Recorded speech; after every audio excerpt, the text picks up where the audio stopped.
bahwasanya seseorang ketika menuduh orang melakukan perbuatan zina, maka dia harus mendatangkan bukti walaupun itu adalah istrinya.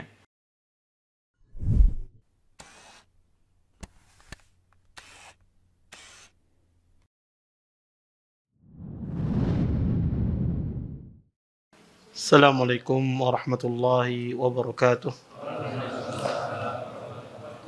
Innal hamdalillah nahmaduhu wa nasta'inuhu wa nastaghfiruh wa na'udzu billahi min shururi anfusina wa min sayyiati a'malina may yahdihillahu fala mudilla lahu wa may yudlil fala hadiya lahu asyhadu an la ilaha illallah wahdahu la syarika lahu wa asyhadu anna Muhammadan abduhu wa rasuluh fa inna asdaqal hadits kitabullah wa khairul hadi hadi Muhammadin sallallahu alaihi wasallam wa syarrul umuri muhdatsatuha wa kullu muhdatsatin fid din bid'ah wa kullu bid'atin dhalalah wa kullu dhalalatin finnar amma ba'd. Bapak-bapak, ibu-ibu, ikhwan dan akhwat yang senantiasa dimuliakan oleh Allah Subhanahu wa taala. Alhamdulillah, segala puji bagi Allah Subhanahu wa taala dengan limpah nikmat yang begitu besar, di antaranya nikmat iman, nikmat Islam, nikmat kesehatan, sehingga kita semua diberikan kemudahan oleh Allah Subhanahu wa taala untuk bisa berhadir di majlis ilmu. Mudah-mudahan apa yang kita pelajari, apa yang kita tuntut pada malam hari ini mendatangkan keberkahan dari Allah Subhanahu wa taala dan kita bisa mengambil manfaat dari apa yang akan disampaikan nantinya.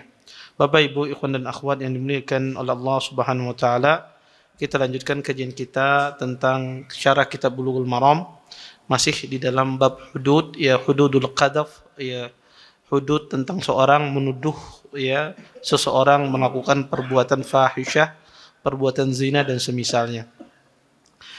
Wa an Anas bin Malik radhiyallahu ta'ala anhu qala awwalu li'anin kana fil Islam anna Syarik ibn Sahma qadhafahu Hilal ibn Umayyah bimra'atihi فقال له النبي صلى الله عليه وسلم البينة وإلا فحد في ظهرك. الحديث أخرجه أبو يعلى ورجاله ثقات وفي البخاري نحوه من حديث ابن عباس رضي الله تعالى عنهما.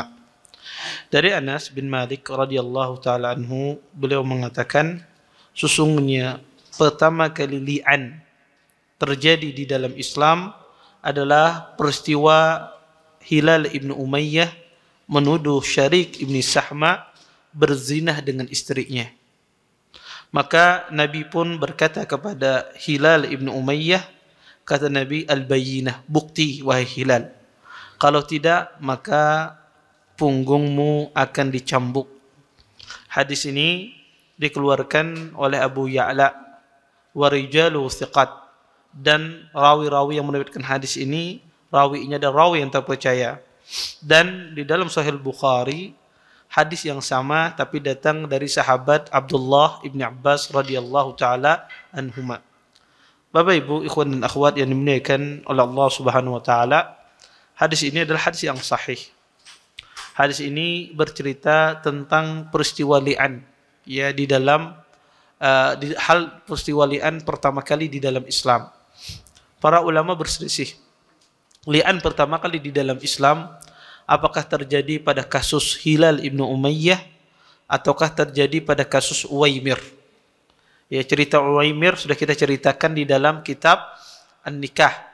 Ya, maka kasus yang sama juga terjadi pada Hilal ibnu Umayyah, seorang sahabat Nabi sallallahu alaihi wasallam. Dia mendapati istrinya berzina dengan Syarik bin Sahma. Maka Hilal bin Umayyah datang kepada Nabi sallallahu alaihi wasallam. Ketika dia melihat kejadian tersebut, dia datang kepada Nabi sallallahu alaihi wasallam. Wahai Rasulullah, kata Hilal, idza ra'a ahaduna ala imra'atihi rajulan yantaliqu yaltamisu bayyinah. Kata Nabi sallallahu alaihi wasallam, kata Hilal, wahai Rasulullah, jika ada seseorang melihat pada istrinya bersama laki-laki, apakah ya diharuskan seorang suami tersebut mencari bukti membuktikan ya istrinya itu berzina? Kemudian Nabi mengatakan al-bayyinah wa illa haddun fi dhahrik. Kata Nabi, harus mendatangkan bukti wahai hilal. Kalau tidak, engkau akan dicambuk punggungmu. Kemudian ya, hilal pun mengatakan, wahai Rasulullah, ya sesungguhnya ya kalau saya mengatakan ini adalah perkara yang agung, tapi saya tidak memiliki bukti, kata hilal. Saya tidak memiliki bukti ya bahwasanya istri saya itu berzina, karena saya tidak memiliki saksi kecuali saya sendiri. Kalau saya berbicara maka saya akan dicambuk. Ya. Kemudian Nabi pun menyuruh Hilal untuk melakukan mula'anah. Mula'anah ya, yaitu Hilal melaknat istrinya ketika sang istri itu dituduh berzina, kemudian dia mengingkari, maka disuruh mula'anah. Sang suami yang melaknat sang istri melaknat sang suami. Maka masing-masing melakukan mula'anah dan dipisahkan selama-lamanya. Singkat cerita, di akhir hadis kata Nabi SAW, ketika istri Hilal bin Umayyah ini dipisahkan dari Hilal, ya karena mula'anah itu kalau sudah terjadi maka dipisahkan selama-lamanya, tidak bisa kembali. Maka ketika dipisahkan istri Hilal ini dari Hilal bin Umayyah, pada saat itu dia melahirkan. Dia hamil dan melahirkan. Kemudian ketika melahirkan, Nabi menyuruh seorang sahabat, kata Nabi SAW, absiruha, perhatikan anak wanita ini. Yang bekas dulu adalah istrinya Hilal bin Umayyah. Perhatikan anaknya seperti siapa bentuknya. Maka dilihat oleh sahabat, ya diperhatikan ya kakinya, diperhatikan wajahnya, semuanya. Maka ya sahabat ini pun mengatakan, fahuwa li Syarik bin Sahma, sangat mirip wahai Rasulullah dengan Syarik bin Sahma. Kemudian kata Nabi SAW, laula ma madha min kitabillah lakana li walaha sya'an. Kata Nabi, kalaulah bukan karena kitabullah, ya maka niscaya akan saya rajam wanita ini, kata Nabi SAW. Ya, maka ya Nabi SAW membenarkan ya apa yang dituduhkan oleh Hilal bin Umayyah. Maka ini kasus mula'anah, tetapi Hafidz Ibnu Hajar membawa cerita ini, membawa kisah Hilal bin Umayyah di dalam Haddul Qadzab, karena Hafidz ingin menjelaskan bahwasanya seseorang ketika menuduh orang melakukan perbuatan zina, maka dia harus mendatangkan bukti walaupun itu adalah istrinya. Maka seorang suami kalau dia menuduh istrinya ya, kemudian dia tidak bisa mendatangkan 4 orang saksi, maka dia akan dicambuk. Maka dia akan dicambuk seperti orang menuduh wanita baik-baik. Tetapi kalau seandainya dia tidak bisa mendatangkan 4 saksi dan dia tidak menuduh zina, tapi dia meyakini istrinya itu melakukan fahisyah, melakukan perbuatan zina, maka dia bisa melakukan dengan cara mula'anah. Sebagaimana sudah kita jelaskan pada pertemuan-pertemuan sebelumnya, dia bisa melakukan dengan cara mula'anah. Karena mula'anah itu tidak harus mendatangkan saksi, tetapi setelah itu dipisahkan kedua-duanya dan tidak boleh dikembalikan. Ya tidak bisa kembali selama-lamanya. Makanya kata para ulama, berkata Imam Ibnu Qayyim, zina pada wanita itu lebih jelek ketimbang zina terjadi pada laki-laki. Iya, kenapa? Karena kalau zina pada laki-laki, kalau laki-laki itu berzina, maka nasab itu tidak bercampur. Tetap. Ya. Tapi berbeda kalau wanita itu berzina, maka anak yang dikandung itu anak siapa? Iya. Maka terjadi kehilangan nasab. Dinisbatkan kepada siapa nasab ini? Makanya kata Ibnu Qayyim, perzinahan terjadi pada wanita itu lebih jelek. Makanya ahlul ilm khilaf, kalau seandainya seorang wanita yang berzina, berumah tangga, kemudian dia bertaubat kepada Allah, apakah seorang suami lebih baik mentalak dia walaupun dia bertaubat, ataukah dia yabqa, ataukah dia bersama istrinya? Terjadi khilaf yang sangat kuat di kalangan para ulama. Sebagian besar ahlu ilm lebih baik dia ceraikan istrinya walaupun dia bertaubat. Ya kata ahlul ilm ya, karena tidak semua hal itu memaafkan itu sesuatu yang baik pada semua kondisi. Ya, maka ya ahlul ilm berdalil wala ta'khudkum bihi ra'fatan fi dinillah. Janganlah kalian mengambil rasa kasihan dalam menegakkan agama Allah. Ya, karena orang ketika menegakkan had, ya, maka tidak boleh dia mengambil rasa belas kasihan. Karena itu syaitan membisiki seseorang belas kasihan ketika menegakkan hukum Allah Subhanahu wa taala. Maka sebagian ahlul ilm mengatakan tidak, lebih baik dia tinggalkan. Ya, lebih baik dia mencari wanita lain. Ya.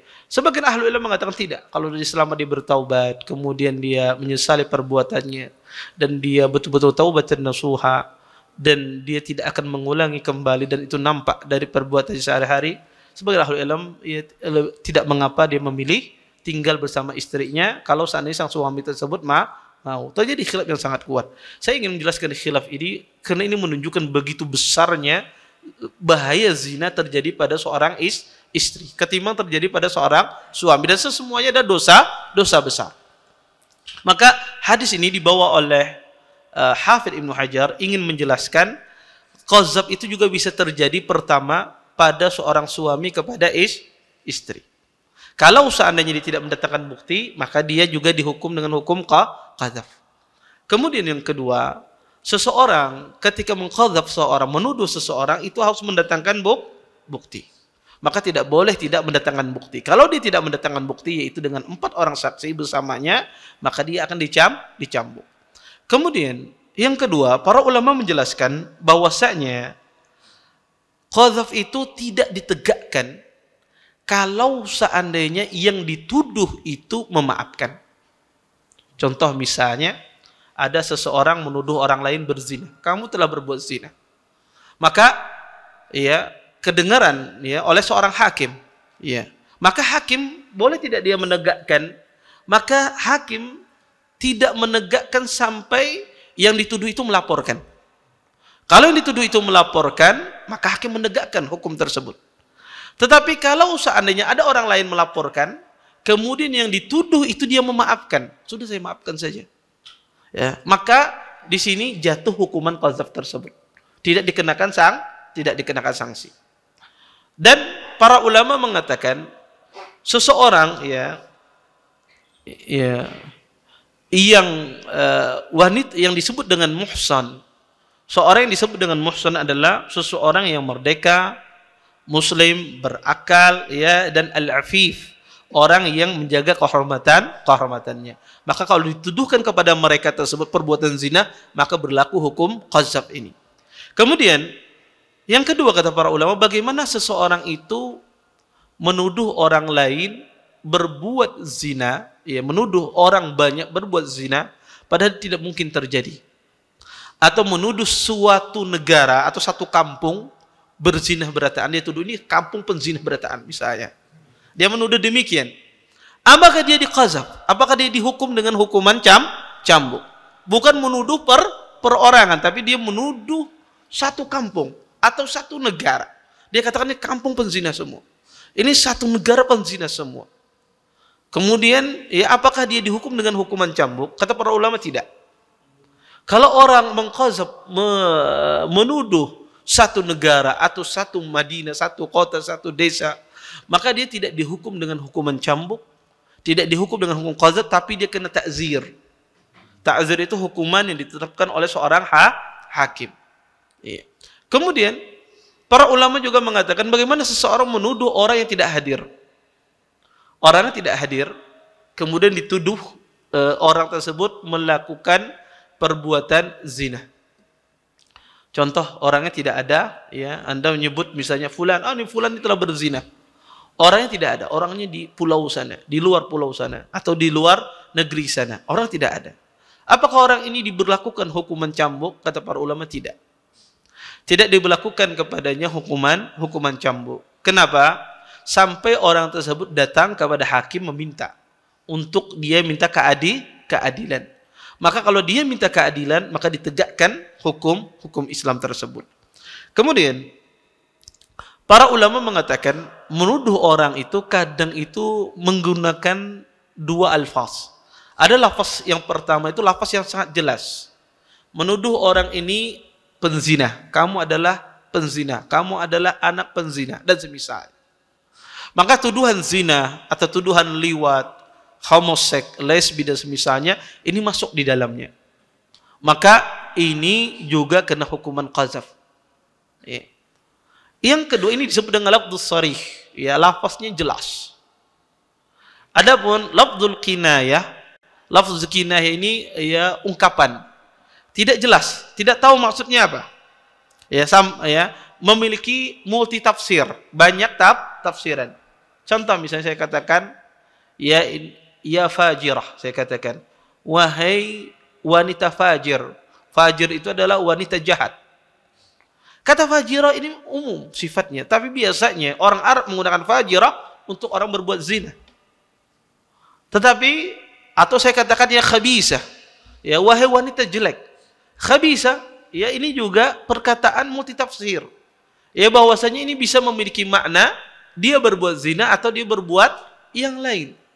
Maka kalau ada seorang melakukan demikian, mengungkapkan ungkapan tersebut kepada seorang wanita muslimah, maka hakim tidak bisa menegakkan had terhadap dia sampai ditanya orang tersebut yang mengungkapkan tersebut, apa yang Anda maksudkan dengan fajirah?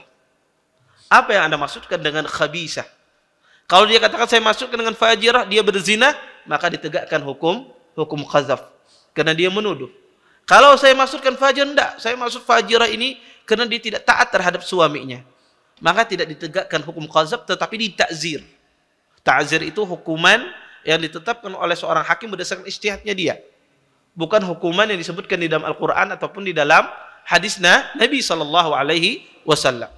Maka kalau lafaznya itu kinayah, tidak jelas, ya, maka diperinci. Ya, seorang hakim itu akan menanya, apa yang Anda maksudkan dengan kalimat fajirah tersebut? Apa yang Anda maksudkan dengan kalimat khabisah tersebut? Kalau dia merinci, ya, tidak dimaksudkan dengan zina, maka dia terlepas dari hukuman ini. Ustadz, ini mengelak aja itu.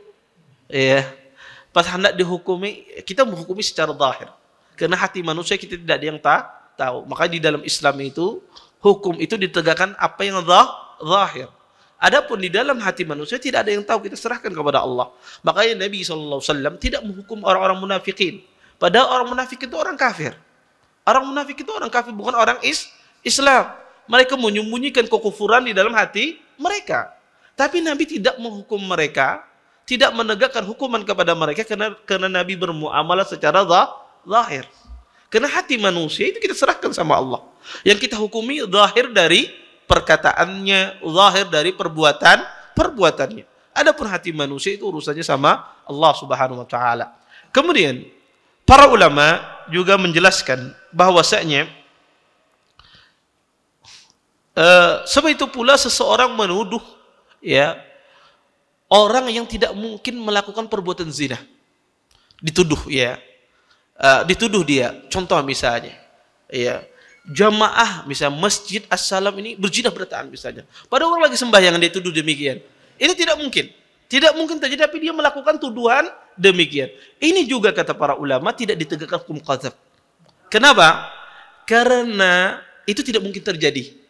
Tidak mungkin terjadi. Karena dia tidak mungkin terjadi, tidak mungkin ada hukuman qadzaf. Tetapi orang semacam ini harus ditangkap. Iya.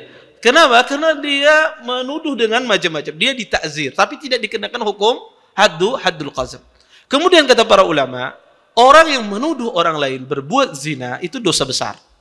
Tentu itu dosa besar. Dan tuduhan menuduh orang berbuat zina ini tidak hanya tuduhan itu dari laki-laki ke wanita.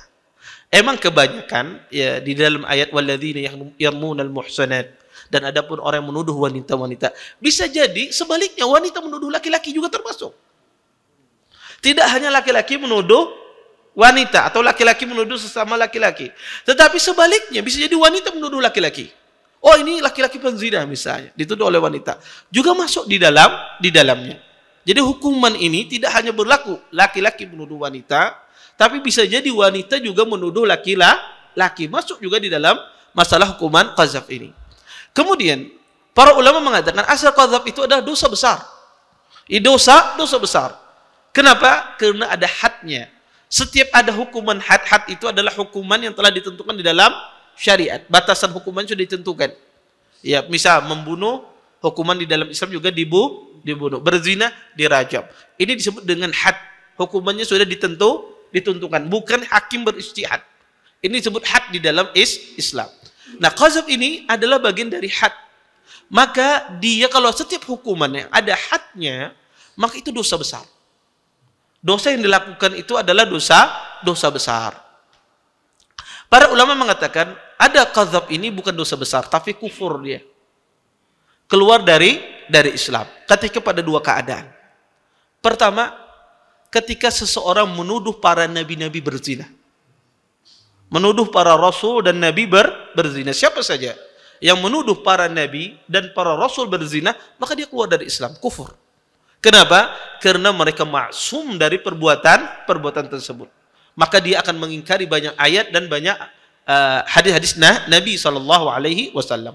Maka siapa saja yang menuduh ya para nabi-nabi dan para rasul-rasul yang Allah utus di muka bumi berbuat zina, maka mereka melakukan kekufuran. Ini keluar dari Islam. Wajib dia bersyahadat, wajib dia bertaubat kepada Allah Subhanahu wa taala. Yang kedua, menuduh ini masuk dalam kufur ketika menuduh istri-istri Nabi berbuat zina. Menuduh istri-istri Nabi berbuat zina. Maka ini lain. Hukuman orang yang menuduh wanita lain, wanita mukminah, dengan hukuman seseorang menuduh istri Nabi berbuat zina. Orang menuduh istri Nabi berbuat zina kufur. Kenapa? Karena Allah mensucikan di dalam surah An-Nur bahwasanya istri Nabi apa? Orang yang suci. Sebagaimana kita jelaskan pada minggu kemarin. Iya. Maka dua kondisi ini. Siapa saja yang menuduh Rasul, menuduh istri-istri Nabi ya berbuat zina, maka dia kufur, keluar dari Islam. Ya, kecuali orang tersebut jahil. Dia tidak tahu. Ya, maka ini lain lagi hukumnya. Maka selain itu tuduhan dosa besar.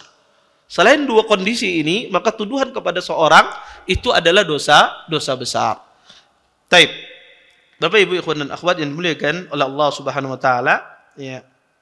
Oleh karena itu kata para ulama ini penting ya seseorang itu menjaga lisannya. Maka lisan ini sangat bahaya sekali, ya. Kadang lisan ini menjangkau apa yang tidak dijangkau oleh tangan. Ya. Kadang lisan ini ya sangat menyakitkan, ya. Sebagian orang itu lebih baik kadang-kadang dipukul ketimbang dikata-katai. Iya. Iya, maka ya bahaya lisan ini sangat berbahaya sekali. Makanya kata Nabi SAW, Imam Ibnu Qayyim rahimahullah ta'ala mengatakan bahwasanya sumber kemaksiatan, sumber dosa itu berasal dari dua anggota tubuh yang luar biasa, yaitu lisan dan pandangan mata. Ini dua anggota tubuh kata Imam Ibnu Qayyim la yas'aman. Dua anggota tubuh yang tidak pernah capek. Ya, makanya orang bermaksiat itu, kita sering bermaksiat, kita saja. Kalau Anda tahu, kok saya bermaksiat hari ini ya? Kok kemarin tidak? Itu sebabnya kita tidak menjaga lisan dan tidak menjaga pandangan. Maka dua anggota tubuh ini yang sering bermaksiat. Tangan ini capek. Anda mukuli orang sejam ampih Anda. Tidak sanggup. Ya, Anda menendang orang capek. Tapi kalau lisan ini berpender, ya, 24 jam ditantangnya. Ya. Mata ini memandang sesuatu yang haram walaupun kadar berguringan ditahannya. Karena dia tidak akan pernah capek kalau melihat sesuatu yang haram. Makanya kata Imam Ibnu Qayyim bahwasanya sumber maksiat itu pada diri manusia itu berasal dari dua hal ini. Pandangan matanya dan lisannya. Maka orang pandai menjaga lisannya, pandai menjaga matanya, maka insya Allah dia terhindar dari maksiat. Dia terhindar dari perbuatan dosa. Orang yang tidak pandai, maka dia yang terjerumus dalam perbuatan maksiat, terjerumus dalam perbuatan dosa-dosa besar. Kemudian Bapak Ibu ikhwan dan akhwat yang dimuliakan oleh Allah Subhanahu wa taala, kita lanjutkan. Ya. Kemudian hadis li'an ini tadi sedikit ya. Hadis awal li'an ini ya. Pertama li'an ini terjadi khilaf di kalangan para ulama ya. Pertama li'an ini apakah terjadi pada Uwaimir ataukah terjadi pada Hilal ibnu Umayyah? Sebagian ulama mengatakan yang salah di sini ada rawi. Sebetulnya itu Uwaimir bukan Hilal. Sebagian ulama tidak. Kedua-duanya riwayat yang benar. Sebagian ahli ilmu mengatakan ini dua kejadian yang berbeda. Dua kasus yang berbeda. Terjadi pada Hilal, terjadi juga pada Uwaimir. Wallahu a'lam. Zahir hadis ini dua kisah yang berbeda. Uwaimir, ya terjadi pada Uwaimir dan juga terjadi pada seorang sahabat Hilal bin Umayyah. Dan sekali lagi saya katakan, pada zaman sahabat walaupun ada maksiat, ya, zaman sahabat adalah zaman yang terbaik, khairul qurun, sebaik-baik zaman. Ya, walaupun di situ ada maksiat, tetapi kebaikan mereka sangat banyak. Dan itu tidak menafikan, ya, bahwasanya ada maksiat pada zaman mereka. Maka zaman setelahnya tentu lebih ya lebih tidak baik lagi pada sebelumnya. Semakin ke sini zaman itu semakin tidak baik. Ya, semakin berganti generasi, maka zaman itu semakin tidak baik. Ya, kenapa? Karena dengan sedikitnya ulama, ya, wa ahlul ilm, ya, banyak dicabut nyawanya oleh Allah Subhanahu wa taala. Karena Allah itu kalau ingin mencabut ilmu, Allah itu tidak menghilangkan sekaligus. Innallaha la yaqbidul ilm intiza'an yantazihu min qulubil ibad, walakin yaqbidul ilm biqabdil ulama. Sesungguhnya Allah itu kalau mau mencabut ilmu, tidak langsung Allah cabut ilmu itu dari hati manusia, tidak. Tetapi dengan Allah matikan para ulama, ya. Maka dengan orang alim itu hilang, ya, maka yang tinggal itu adalah orang-orang jahil, ya. Maka kerusakan akan semakin terjadi. Karena yang berfatwa ini adalah orang jahil, ya. Maka berapa banyak orang yang berfatwa atas dasar ilmu. Maka banyak sekarang itu ustadz jadi-jadian. Iya, banyak sekali ya ustadz jadi-jadian. Iya, dia tidak mengerti apa-apa, dia berfatwa. Dan orang subhanallah pada zaman sekarang ini berfatwa itu begitu mudah. Kalau berfatwa masalah kedokteran saja tidak berani kita ini. Ya, kadang-kadang kita ini tidak berani. Kalau ditanya ada orang datang ya kena kanker ya stadium tinggi sudah, stadium akhir, datang ke kita. Kita ini nggak punya takhasus, nggak punya pengalaman tentang masalah ilmu kedokteran, datang ke kita ini apa obatnya, pasti kan kedua nih aku datang aja kan ke dokter. Coba kan datang betakun tentang masalah agama ini kayak ya hukumnya, oh menurut abahku kayak ini bahari. Dengan begitu mudahnya, dengan begitu entengnya dia menjawab.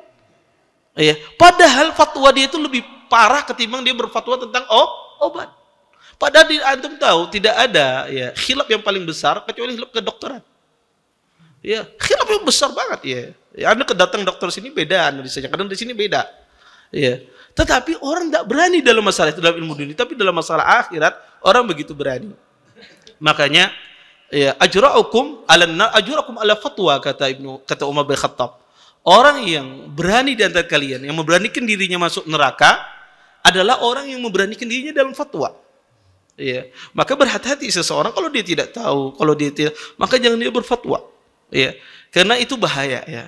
Dan ini nasihat saya, siapapun Anda sebagai penuntut ilmu, bukan seorang yang alim, bukan seorang yang berilmu, walaupun masalah itu Anda ketahui, maka jangan Anda berfatwa. Anda alihkan, Anda sampai tanya aja saja Ustaz. Kenapa? Karena kasus itu kadang-kadang tidak dilihat dari jawaban rajih apa tidaknya. Kadang seseorang itu menimbang sebuah hukum itu dengan maslahat. Yang mana kadang-kadang orang itu tidak tahu maslahatnya di dalam sebuah hukum. Ya, ini penting, ya. Maka sebagai ikhwah itu kadang, oh aku mendengar cara Ustaz itu kada boleh. Ini kayak apa? Oh kada boleh. Tetap kada boleh. Pas bertakon Ustaznya boleh aja. Nah, ya. Ya. Kadang demikian. Karena kita melihat masalah itu tidak melihat dari oh ini rajih ini apa macam. Kadang ada suatu permasalahan tidak disampaikan di forum. Karena ada hal-hal yang melihat masalah karena tidak semua ilmu itu disampaikan. Karena ada orang yang memahami, ada orang yang tidak memahaminya. Maka perkara-perkara ya yang penting ya di dalam masalah agama jangan kita memberanikan berfatwa. Taib. Kita lanjutkan ke hadis berikutnya. Wa an Abdullah bin Amir ibn Rabi'ah qala laqad adraktu Abu Bakr wa Umar wa Utsman radhiyallahu taala anhum wa man ba'dahum falam arahum yadribuna al-mamluk fil qadfi illa 40 rawahu Malik wa Sawri fi jami'ihi. Dari Abdullah bin Amir ibn Rabi'ah, beliau berkata, kata beliau, saya mendapati Abu Bakar, Umar dan Utsman, ya, dan setelah mereka saya tidak melihat mereka ya menghukum seorang budak yang menuduh ya kecuali dengan dicambuk 40 kali. Hadis ini dikeluarkan oleh Imam Malik ya dan Sawri di dalam kitab Jami'-nya. Ya, ini adalah sebuah athar ya sebuah athar dari Abdullah bin Amir bin Rabi'ah. Dia melihat perbuatan Abu Bakar, kemudian perbuatan ya Umar dan Utsman ketika mencambuk seseorang budak yang menuduh berzina, maka dicambuk cuma 40 kali. Pada asalnya hukuman cambuk itu adalah 80 kali asalnya. Seseorang ketika menuduh orang lain tanpa mendatangkan bukti, maka dia akan dicambuk 80 kali cambukan. Ya. Seseorang mencambuk dengan cambuk. Ya. Kemudian di sini Hafidz Ibnu Hajar membawakan sebuah athar bahwasanya kalau budak gimana? Budak kalau dia menuduh ya, orang lain berzina, bagaimana hukumannya? Di dalam athar ini mengatakan dibedakan antara budak dengan orang yang merdeka.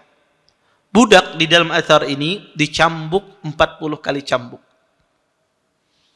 Oleh karenanya para ulama khilaf tentang masalah hukuman budak. Dan budak itu adalah seseorang yang didapatkan dari hasil peperangan. Itu budak. Jadi asal budak itu dari hasil peperangan antara muslim dengan orang kafir. Orang kafir kalah di dalam peperangan, maka anak-anaknya, istri-istrinya menjadi budak. Iya. Maka dulu orang kalau berperang antara orang muslim dengan orang kafir, itu orang kafir dia membawa istri dan anak-anaknya. Tujuannya apa? Menyemangati dia dalam peperangan. Ya, jadi istrinya menabuh gendang, anaknya dibawa, menyemangati. Ya, menyemangati dia dalam peperang. Sehingga dia tahu kalau dia kalah, ya anak-anaknya, istri-istrinya menjadi budak. Maka dia berperang akan mati-matian. Jadi zaman dulu kayak gitu. Ya, sehingga mereka bawa anak dan istrinya. Nah, ketika mereka kalah, anak dan istrinya menjadi budak. Ya, maka budak-budak, asal budak itu dari peperangan. Tidak ada asal budak itu langsung kamu jadi budak. Saya tidak ada. Asal budak itu hasilnya dari peperangan. Kemudian dia beranak pinak, ya beranak, nikah dan yang lainnya. Ada yang masuk Islam, ada yang tidak. Tetap keturunannya budak sampai dia dibebaskan. Kalau dia bebaskan baru ya dia merdeka. Ya, maka budak itu banyak jenisnya. Ya. Intinya budak itu dihasilkan dari peperangan. Dan budak wallahu taala alam, sebagian ahli ilmu mengatakan tidak ada di zaman sekarang. Ya, terakhir itu pada zaman Raja Malik Faisal. Di zaman Raja Malik Faisal itu semua budak itu dibebaskan. Itu paling banyak itu berada di Afrika karena budak ini turun-temurun. Dia turun-temurun karena dia harta dimiliki oleh kakeknya, diwariskan kepada anak cucunya turun-temurun. Ya. Pada zaman Raja Malik Faisal dikatakan semua budak yang ada itu dibeli, ya dibebaskan. Wallahu taala alam. Maka hadis ini menjelaskan tentang masalah hukuman seorang budak. Ulama berselisih tentang masalah hukuman budak ini dicambuk 80 kali, apakah dicambuk 40 kali, terjadi khilaf. Jumhur ulama mengatakan dicambuk 40 kali. Berdasarkan asar Abdullah bin Amir bin Rabi'ah. Imam Ibnu Hazm mengatakan bahwasanya tetap dia dicambuk 80 kali. Karena ayatnya hadis-hadis yang lain juga sifatnya umum, tidak ada pengkhususan. Tidak ada pengkhususan. Maka kata Ibnu Hazm, tetap dia dicambuk 80 kali, dan ini terjadi khilaf yang sangat kuat, dan ini tentunya nanti dikembalikan kepada seorang hakim mengambil pendapat apa dia. Kalau dia mengambil pendapat jumhur, maka kalau itu terjadi pada budak, maka dia akan mencambuk cuma 40 kali. Kemudian kita ambil ya satu hadis yang berkaitan dengan masalah qadzaf ini. Wa an Abi Hurairah radhiyallahu taala anhu قال رسول الله صلى الله عليه وسلم من قذف مملوكه يقام عليه الحد يوم القيامة إلا أن يكون كما قال متفق عليه. Dari Abu Hurairah radhiyallahu taala anhu, beliau berkata, Rasulullah sallallahu alaihi wasallam bersabda, barang siapa yang menuduh budaknya berzina, maka ditegakkan padanya had pada hari kiamat kelak, kecuali seperti apa yang dia katakan. Hadis ini dikeluarkan oleh Imam Bukhari dan Imam Muslim. Bapak Ibu, ikhwan dan akhwat yang dimuliakan oleh Allah Subhanahu wa taala, hadis ini menjelaskan tentang masalah pertama, seorang sayyid, seorang tuan menuduh budaknya, budak yang di bawahnya menuduh berbuat zina. Ya. Maka kalau ada seorang sayyid, seorang tuannya, majikannya menuduh budaknya berbuat zina dan dia tidak memiliki saksi dalam hal tersebut, apakah ditegakkan atasnya had? Maka menurut hadis ini tidak ditegakkan had di dunia. Majikannya tidak dicambuk. Tetapi nanti ditegakkan padanya had di hari kiamat kelak. Kalau seandainya berbeda apa yang dia katakan. Kalau seandainya betul apa yang dia katakan, maka tidak ditegakkan had terhadap majikan ini. Para ulama ya menjelaskan bahwasanya seorang majikan itu tidak terkena hukum had di dunia kalau seandainya dia menuduh budaknya. Ya. Kenapa? Karena kata mereka ya berbeda antara budak dengan seorang yang merdeka. Walaupun secara hukum asal budak itu halal ya bagi majikannya. Itu ya budak ini adalah para ulama itu ya mereka ya bingung antara menjadikan budak ini antara dia seorang harta, dari sisi lain budak ini mirip dengan sebuah harta, dari sisi lain budak ini adalah seseorang yang mukallaf dibebani syariat. Ya, sehingga tasyabuh semacam ini menjadikan hukum budak ini beda hukumnya. Walaupun secara hukum asal ya majikan itu halal, dia menyentuh budaknya dihalalkan dalam Islam. Tetapi ketika dia menuduh budaknya dengan tuduhan berbuat zina, maka dia tidak ditegakkan had atasnya. Tetapi had itu nanti ditegakkan di hari kiamat. Kemudian Bapak Ibu ikhwan dan akhwat yang dimuliakan Allah Subhanahu wa taala, bagaimana kalau seandainya ya yang dituduh itu adalah bukan budaknya, budak orang lain. Contoh misalnya, Anda punya budak tetapi Anda menuduh budak orang lain. Oh, budak fulan telah berbuat zina. Saya katakan misalnya, budak fulan telah berbuat zina. Tetapi dia bukan budak saya. Apakah ditegakkan had atau tidak? Terjadi khilaf di kalangan para ulama di dalam masalah ini. Ada dua pendapat. Pendapat jumhur ulama, bahkan hampir dinukil ijma' dalam masalah ini, bahwasanya seorang sayyid ketika menuduh budak orang lain, berbuat zina tidak ditegakkan had atasnya. Sama seperti dia menuduh budaknya berbuat zina. Tetapi kata mereka, orang semacam ini harus ditakzir. Hukumannya adalah ditakzir, ya, untuk agar dia tidak macam-macam. Karena kalau tidak ditegakkan hukuman takzir, dia akan nuduh banyak orang. Oh, ini zina. Budak ikam zina. Akhirnya apa? Budak dijual dengan murah. Wah, ini budaknya kan taat ini. Akhirnya dia yang beli dengan harga yang murah. Maka ya, kata para ulama harus ditakzir orang semacam ini. Harus ditegakkan hukuman atasnya. Karena dia menuduh tuduhan yang tidak benar. Ya. Walaupun dia tidak dicambuk, tetapi tetap ditegakkan takzir. Pendapat yang kedua, ada pendapat Imam Ibnu Hazm rahimahullah ta'ala. Apa kata Ibnu Hazm? Orang yang menuduh budak orang lain berbuat zina, tetap dia dihukum dengan hukuman qazaf, yaitu dicambuk dengan 80 kali cambukan. Kata Ibnu Hazm ya, bahwasanya tidak ada pengkhususan, pembeda antara budak dengan orang merdeka, antara sayyid dengan budak, tidak ada. Selama dia menuduh tanpa bukti budak orang lain, maka dia ditegakkan hukuman qazaf. Apa yang dikemukakan oleh Ibnu Hazm ini sangat kuat. Iya, karena dalil yang dikemukakan beliau sangat kuat sekali. Kalau ijma itu terbukti, maka pendapat jumhur yang paling kuat. Ya.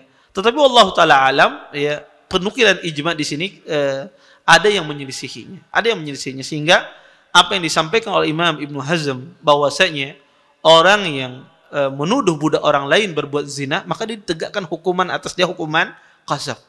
Kenapa kata Ibnu Hazm? Menjaga kehormatan muslim. Karena itu min daruriyatil khams.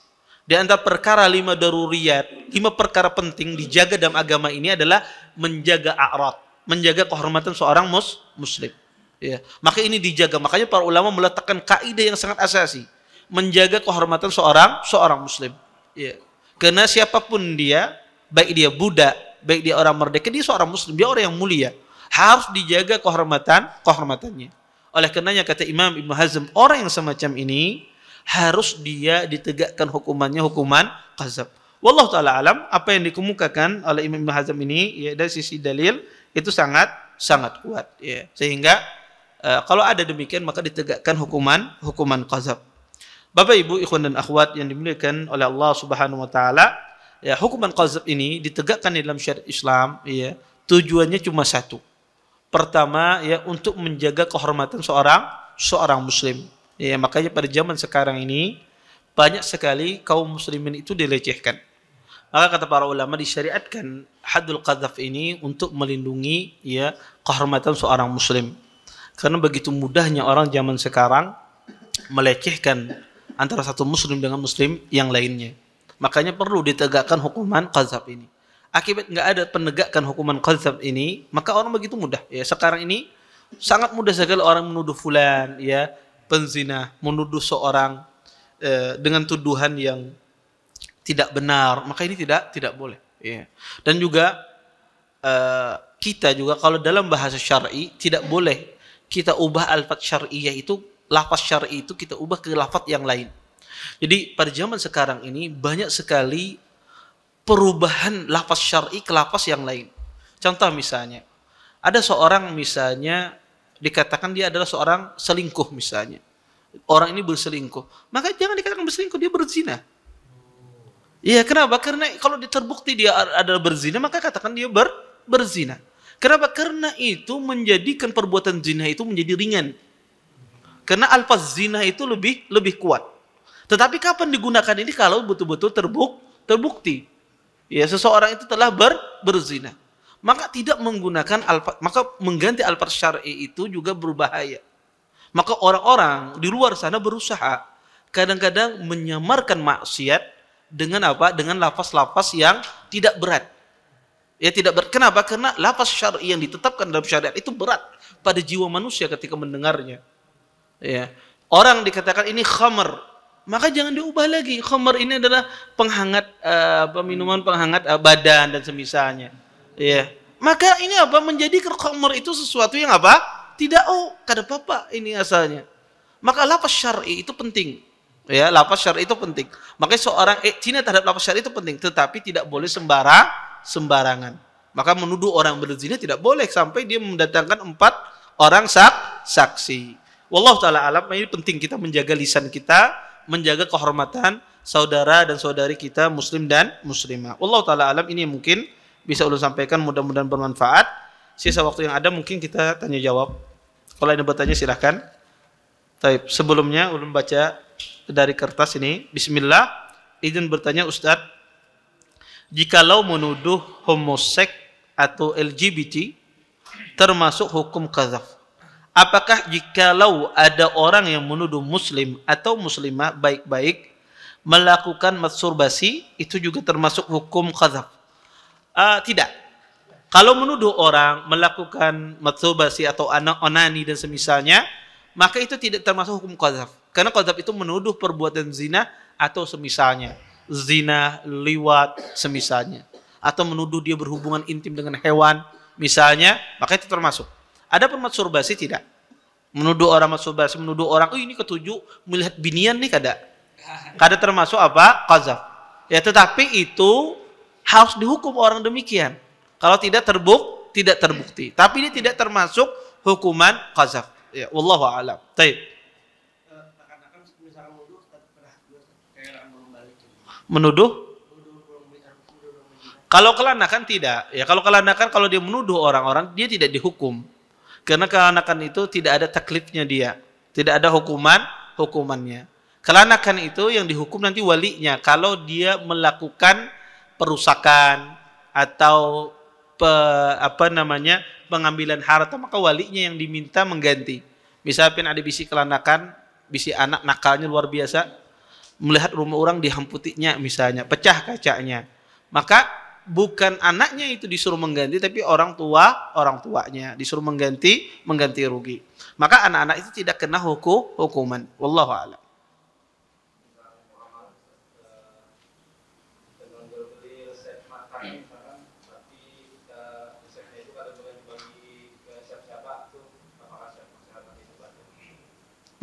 Taib.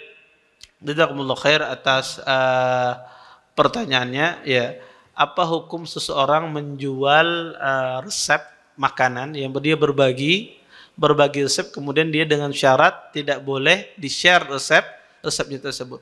Maka sebetulnya dia tidak menjual hak, ya, tapi dia tidak menjual hak resep makanan itu, tetapi itu dia mengubah akadnya. Jadi ubah akadnya itu bukan jual resep makanan, ya. tetapi semacam seseorang tersebut ya membayar dia sebagai jasa untuk mengajari dia tentang bikin makanan dan semisalnya. Maka dengan itu ya dia boleh mengatakan tidak boleh Anda jual resep makanan ke orang lain, karena itu hak milik dia, ya hak milik dia. Maka kalau diubah, ya saya tidak tahu seperti apa akadnya, karena itu tidak bisa dihukumi secara mutlak sampai seperti apa dia berakad di dalam jual belinya, ya. Karena pada asalnya jual beli itu kalau seseorang menjual sesuatu, yang memiliki ini berhak dia untuk menjual lagi.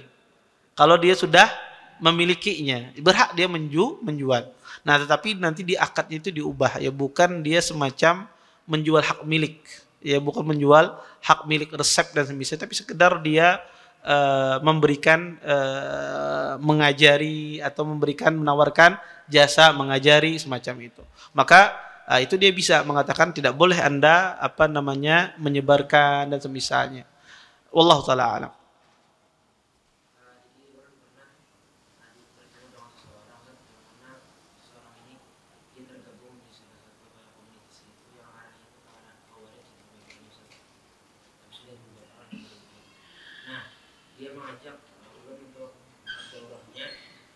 Mengajak apa?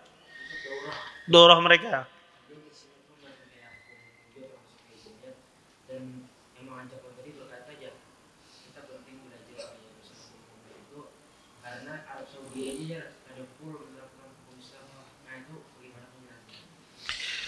Iya, jazakumullah khair atas pertanyaannya. Pertama ya, kita belajar hukum ini, hukum jinayat ini, kita ingin pertama menghilangkan kejahilan yang ada pada diri kita. Karena kita ingin mengetahui hukum-hukum di dalam Islam. Yang kedua, bukan berarti hukum jinayat ini hukum terbesar di dalam Islam. Itu harus dipahami. Hukum terbesar di dalam Islam itu adalah syariat arkanul Islam, yaitu rukun Islam tersebut. Rukun Islam yang 5 itulah hukum yang terbesar dalam syariat Islam. Ya, syahadat, sholat, zakat, puasa, haji. Ini hukum terbesar di dalam hukum Islam. Jadi orang memahami hukum Islam itu potong tangan, bunuh, sudah. Itu hukum Islam. Selainnya tidak hukum Islam. Ini salah. Jinayat itu bagian terkecil dari hukum Islam. Jadi kalau ibarat rumah, jinayat itu cuma bata-bata yang kecil. Ya. Sebetulnya hukum yang terbesar itu adalah rukun Islam yang 5. Makanya ketika di suatu negara tidak melaksanakan misalnya salah satu hukum jinayat ini, misalnya dia tidak melaksanakan qisas, tidak dilaksanakan, zina tidak dilaksanakan, dirajam misalnya, apakah menjadikan negara itu dikatakan tidak berhukum Islam? Sehingga dikatakan negara itu bukan negara Islam? Salah. Makanya para ulama mengatakan negara Islam itu adalah negara yang di sana dipimpin oleh seorang muslim, masyarakatnya mayoritas muslim. Itu negara Islam. Walaupun dia tidak berhukum Islam di sana, tetapi hukum Islam secara zahir ditegakkan. Seperti sholat, diatur waktunya, zakat diatur waktunya, kemudian puasa ada lembaga khusus, haji diatur oleh pemerintah. Maka di negara kita diatur. Maka negara kita negara Islam. Betul, negara kita ini tidak sempurna dalam pelaksanaannya, betul. Karena tidak semuanya hukumnya hukum Islam ditegakkan. Tapi hukum terbesar hukum Islam itu dilaksanakan di sini. Ya, dilaksanakan di sini. Hukum Islam yang 5 itu diatur di sini. Kalau dikatakan sempurna, tidak sempurna. Tidak ada negara yang sempurna melaksanakan syariat Islam. Tetapi bukan berarti ketidaksempurnaan itu kita katakan dia berarti ini negara ini kafir dong. Tidak, enggak. Jinayat itu hukum bagian dari hukum Islam, tapi dia bukan hukum yang sangat besar, melebihi dari rukun Islam yang 5. Iya, dia di bawah dari rukun Islam yang 5. Kalau rukun Islam yang 5 ditegakkan di suatu negara, itu syiar yang sangat zahir. Syiar Islam yang sangat sudah ditegakkan. Maka orang-orang Khawarij kayak gitu masuknya. Pintu masuknya adalah dengan itu masuk dalam bab jinayat. Mereka mengatakan nih, kadada hukum apa? Qisas. Kadada hukum rajam. Berarti ini bukan negara Islam. Karena dia memandang hukum Islam itu potong tangan, rajam itu aja tok. Di otaknya itu aja. Iya. Dia di otaknya cuma itu. Padahal hukum Islam luas daripada itu. Ya. Sehingga ya, banyak sekali mereka ini kadang-kadang terlalu pertama itulah disebutkan oleh Nabi sufahul ahlam. Orang yang masih muda dan mereka tidak memiliki kepintaran, tidak memiliki pemahaman yang mendalam dalam ilmu agama. Sufahul ahlam, kata Nabi. Ya, mereka tidak pintar dalam masalah agama. Kenapa? Karena mereka ini ya kadang pusing. Maka kata Ali bin disebutkan dalam sebuah athar, mereka ini pusing dengan memikirkan apa darah nyamuk ini najis apa tidak. Tapi tidak pusing dalam menumpahkan darah orang. Ya, menumpahkan darah orang mereka tidak pusing, tidak ribet. Tapi darah nyamuk mereka pusing, ini najis apa tidak. Makanya pernah suatu hari disebutkan ada dua orang khawarij. Dia tawaf di Ka'bah. Tawaf di Ka'bah. Dua orang khawarij pada zaman tabi'in. Kemudian satu temannya ini mengatakan, ini kafir, kata dia. Ini orang kafir. Ini orang kafir. Semua orang tahu disebut dia kafir. Kata orang ini kafir. Iya kafir. Ini kafir. Kemudian ini kafir semua. Tahu ini temannya ini bingung. Iya, dia dua orang. Tahu ini kafir semua. Iya, kata temannya. Kata dia, Jannatullah, surga Allah yang luasnya seluas langit dan bumi, tidak memasuki kecuali kamu dan saya. Sudah, surga ini saya kasihkan ke kamu saja, kata dia. Saya ikut sama mereka. Iya. Iya, surga Allah seluas langit dan bumi tidak masuki kecuali kita berdua aja, kata dia. Iya, surga sudah ambil kamu surganya, saya ikut sama mereka dah. Iya. Maka ini sembarangan ya, hukum semacam ini sembarangan dan ini semeraut. Makanya kata Nabi SAW, mereka Nabi mengatakan qilabu ahli nar, mereka lah anjing-anjing api neraka. Ya, disifati oleh Nabi SAW. Dan ini sangat bahaya sekali. Pemikiran semacam ini sangat bahaya bagi apalagi orang yang baru mengenal dakwah, ya. Itu lagi semangatnya. Nah, semangat itu kalau orang lagi semangat tidak diajari dengan pembelajaran yang benar, keliru, akan menyimpang. Ya, maka penting jangan mudah semangat saja. Maka penting dari awal itu mencari guru yang benar, kajian yang benar. Jangan asal comot di YouTube, ya. Jangan asal comot lihat ya di ini. Maka bertanya, ya, selektif seseorang. Karena mereka itu akan berdasarkan dalil, berdalil dengan Quran, berdalil dengan sunnah, berdalil dengan pemahaman para sahabat. Oh, akhirnya benar ini. Dalil Quran dan sunnah, pemahaman para sahabat. Iya. Karena Anda tidak paham, karena Anda tidak tahu ya bahwa di situ ada syubhat. Syubhatnya orang Khawarij itu luar biasa. Di dalam ilmu hadis, ya. Di dalam masalah banyak syubhatnya.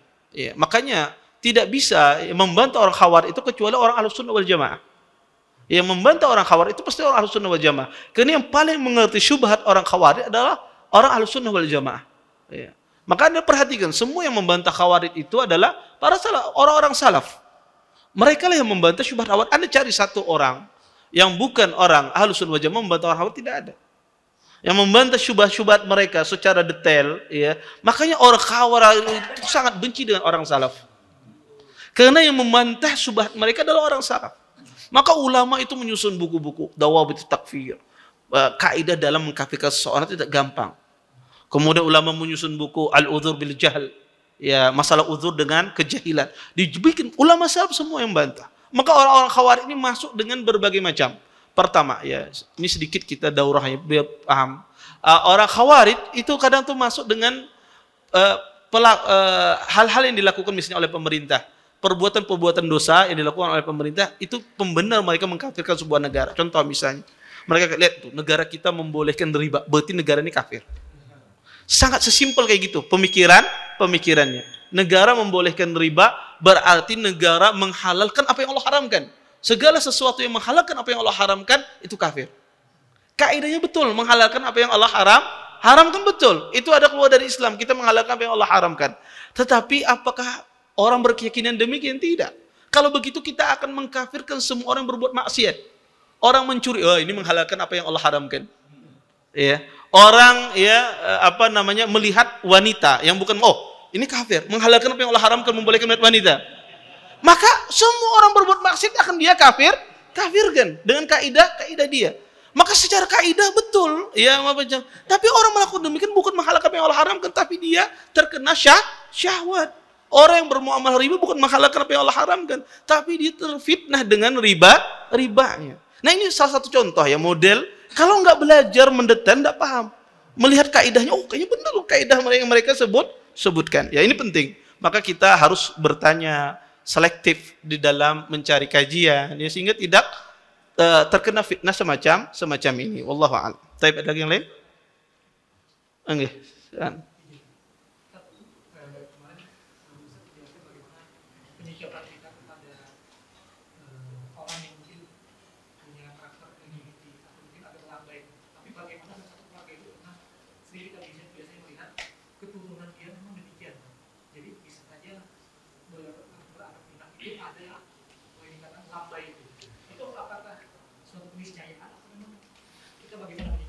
Iya, iya, ada orang mungkin ya dari keturunan itu semuanya lemah gemulai gitu ya. Laki-laki lemah gemulai. Taib.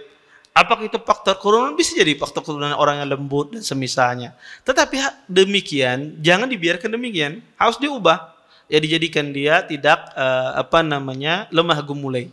Dijadikan munculkan sifat laki-lakinya, diajari memanah ya. Makanya dalam Islam itu diajari ya olahraga laki-laki ya memanah ya.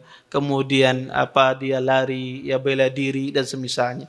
Maka itu bisa diubah ya, sifat-sifat itu bisa diubah ya. Kalau faktor keturunan ya sudah, kita tidak bisa menyalahkan, tapi kita kan bisa mengubah. Seseorang itu bisa mengubah ya kebiasaannya dia, yang jalannya tuh jungkit-jungkit, kalau diubah nanti dia biasa jalan lurus ya. Ya, emang harus diubah, harus dilatih. Emang di awal susah, tapi dilatih terus dia akan bisa ya. Maka Allah tidak mungkin ya, karena Allah sudah menjadikan laki-laki itu punya tabiat, wanita itu punya tabiat. Kalau dia keturunannya kayak gitu, dilatih kita melatihnya sampai dia betul-betul ya tidak nampak lagi ya sifat kewanitaan. Wallahu taala alam. Baik.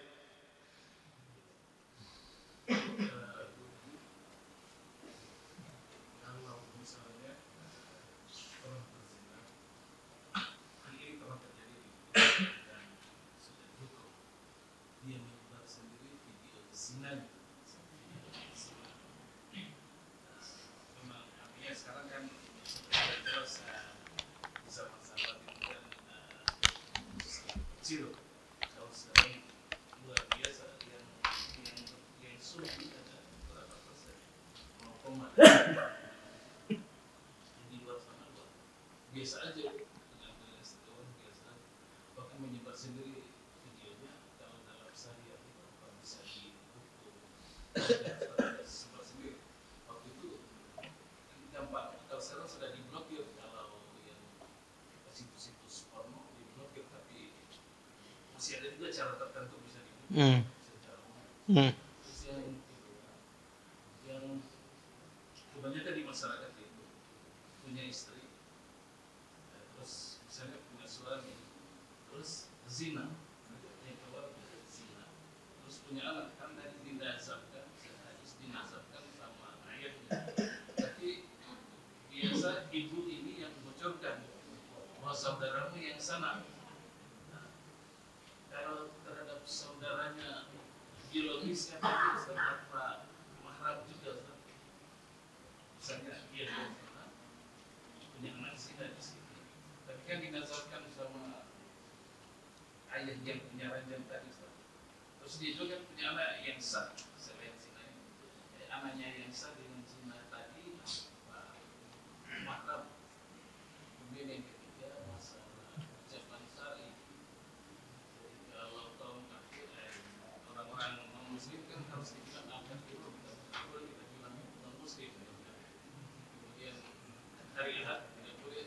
Sekarang banyak yang bilang hari Minggu, misalnya itu dari Minggu, karena asalnya dari bahasa Arab hari Ahad. Iya. Jazakumullah khair atas pertanyaannya. Pertama, tentang masalah seseorang menyebarkan perbuatan zina dalam bentuk video. Apakah bisa dihukumi dengan hukuman had? Maka sekali lagi saya katakan, bukti seseorang itu dalam Islam, bukti itu ya harus dia mengaku orang itu berbuat zina, atau ada 4 orang saksi melihat dia berbuat zina. Itu buktinya. Adapun bukti video itu sebagai penguat. Yang rajih kata para ulama itu sebagai penguat, bukan sebagai bukti untuk menegakkan had. Ya, bukan sebagai bukti menegakkan had. Ya tentu nanti itu hakim akan melihat, ya memandang dia. Kalau tidak ditegakkan had, nanti ditegakkan dengan masalah hukum ta'zir, karena menyebarkan konten yang tidak benar. Kemudian yang kedua adalah masalah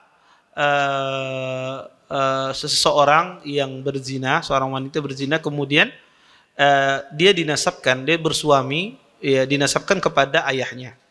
Kemudian sang ibu itu memberitahu bahwasanya itu adalah saudaramu. Jadi gini, orang berzina, pertama anak itu dinasabkan kepada yang punya ranjang, pernikahan syar'i. Maka semua dinisabkan kepada yang punya ranjang, maka itu ada saudaranya.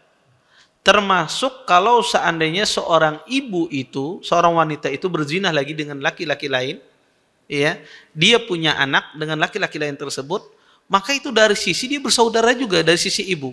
Walaupun sang wanita ini ya tidak mengakui. Ya, wanita ini walaupun tidak mengaku dia berbuat zina, tetap itu saudaranya. Entah itu dia yang punya ranjang ataukah tidak punya ranjang, karena berasal dari ibu yang sama. Maka itu tetap saudaranya.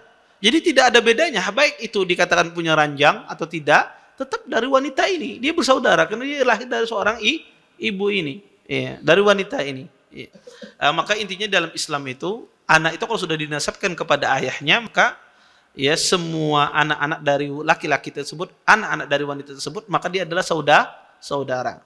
Ya.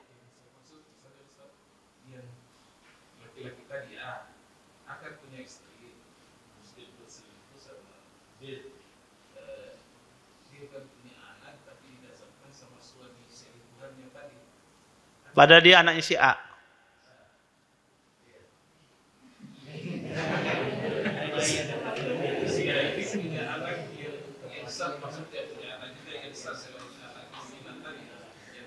Enggak, kalau si A itu punya anak kemudian dia, contoh, A berzinah dengan B. A berzinah dengan B. Si B ini punya istri yang lain. Punya anak dengan C ini istri. Anak si A ini yang berzina dengan B ini dinasabkan kepada suaminya yang sah. Iya. Maka apakah anaknya si C itu boleh menikah dengan anaknya si A, kan semacam itu. Maka tetap kalau dia dinasabkan anak ini kepada yang punya ranjang, maka itu tidak dianggap adalah ayahnya. Walaupun ya mengatakan si ibunya, saya berzina dengan itu, kamu anaknya si itu. Tahu dari mana? Karena itu tidak bisa dinasabkan. Dia dinasabkan dengan punya ranjang. Maka secara Islam, anaknya si A ini boleh menikah dengan si C itu, yang mana si C itu adalah anaknya itu, bapaknya adalah sebagaimana pengakuan ibunya adalah ayahnya si A ini. Iya. Maka dinasabkan kepada yang punya ranjang, boleh dia nikah. Boleh dia menikah walaupun ibunya mengatakan itu saudaramu. Secara hukum itu dibolehkan, ya. Tetapi seseorang tentu dia berhati-hati dalam masalah ini. Ya, berhati-hati, ya. Jangan juga seseorang kalau diperbolehkan secara hukum, tentu kita melihat maslahat. Ya, melihat maslahat dan mudarat dalam Islam. Wallahu taala alam. Baik. Yang ketiga adalah memberikan gelar-gelar atau mengubah kata alfaz syar'i. Ya, kita disuruh iltizam terhadap alfaz syar'i. Tetapi apakah mutlak? Kadang ada di sebagian tempat kita melihat maslahat. Melihat maslahat tidak menggunakan lafzu syar'i. Ada masalah tertentu. Contoh, misalnya Anda ingin menjelaskan ini adalah perkara yang bid'ah misalnya. Tapi masyarakat sana anti mendengar kata bid'ah misalnya. Kemudian Anda mendatangkan dengan kata ini tidak ada contohnya, tidak ada tuntunannya, maka tidak ada masalah. Karena tujuan Anda adalah menyampaikan al-haq, sampai hak tersebut. Maka orang, ya, kalau di anti dengan dengar istilah kata bid'ah dan semisalnya, kemudian dia ganti dengan istilah apa? Tidak ada contohnya, tidak ada tuntunannya dari Nabi, orang menerima, kenapa tidak? Kenapa tidak? Maka itu juga sangat erat kaitannya dengan maslahat syar'i. Walaupun demikian, tetap kita itu pada asalnya apa? Iltizam terhadap alfaz syar'i, lafaz syar'i. Tetapi ketika ada maslahat, maka boleh seseorang mengubah dengan bahasa yang orang menerima. Yang orang menerima. Ya. Kadang orang itu, sebagian masyarakat itu, ya, dia kalau diubah sedikit saja, dia terima. Ya, yang penting jangan ini. Padahal yang diubah bisa jadi lebih parah daripada itu. Tapi yang penting dia intinya jangan ini lafaznya. Ya. Maka dilihat maslahat ketika kita menggunakan istilah syar'i, atau misalnya di aturan pemerintah ketika siaran tidak boleh menggunakan bahasa-bahasa ini misalnya, maka dia tertib dengan aturan tersebut, ya, karena di situ ada maslahat. Wallahu taala alam. Mungkin itu yang bisa saya sampaikan, mudah-mudahan bermanfaat. Kita tutup dan doa majelis. Subhanallahumma bihamdika asyhadu an la ilaha illa anta astaghfiruka wa atubu ilaik. Assalamualaikum warahmatullahi wabarakatuh. Terima kasih. Jazakumullah khairan wa barakallahu fikum. Video ini dibuat atas partisipasi dari donasi Anda. Semoga menjadi amal jariah bagi Anda semuanya.